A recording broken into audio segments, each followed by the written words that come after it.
That is why ke ngoku besawuthi xa sisifa siphinde siye kufeni kwesibini kuthi ngoba ityala lihlawuleki lesono lifelwa ngumuntu owonileyo. Kunyanzeleka ukuba masihlale khona unaphakade. Amen. Amen. Kodwa kwanyanzeleka ukuba makuze umuntu ozaba innocent azawuqualifya ukuhlawula izono zethu. Kwavele kwakhulela intombi uMaria ingazali nandoda. Ngoba lo ebeza kuzala bekufuneka yena angazalwa ngembewu edyojwe sisono.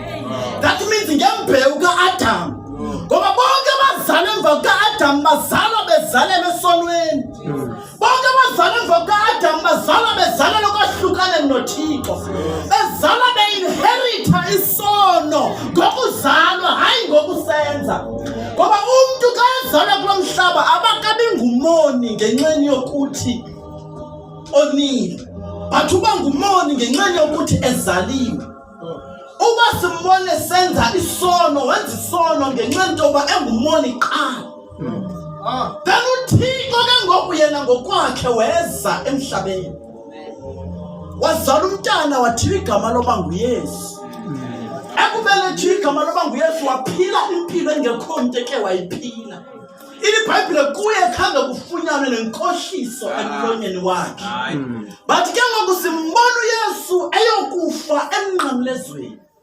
Esifa endaweni yabomi. Ngoba emnqamlezweni ngokwesiko lamaRoma bekubethelelwa abantu abenze izinto ezimbi. Abantu ababulele abantu. Abantu abenze into ezimasikize emphakathini nxa kunyothula ihlazo bebethelelwa emnqamlezweni. Lixesha lokuqala apho khona kubethelelwa emnqamlezweni umuntu ongazali nasono. Ngoba nabaphathi bexesha bebemele ukumqualifya bethelelwa emnqamlezweni bangqina bathi asilibona ityala kulo muntu.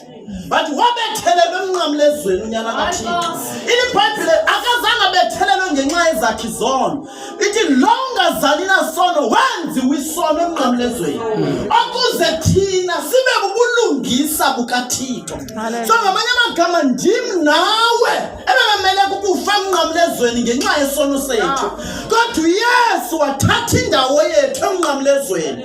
Wafa ngokungasithi emnqamlezweni. Wangcwatywa wayesihogweni. Wahlala for 3 days esihogweni. Ekubeni bekumele bandimo esihogweni. Wavuka ngosuku lwesithathu. Yona lithi ke ngokwebhayibhile bonke abakholwayo kuye abanakuze babethwe ngenxa yezono zabo.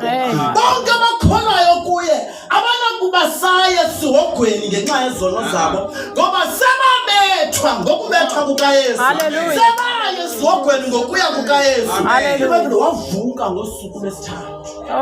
Mavuka uvuka kunye nathi. Uvuka kunye nathi sinobomi obutsha.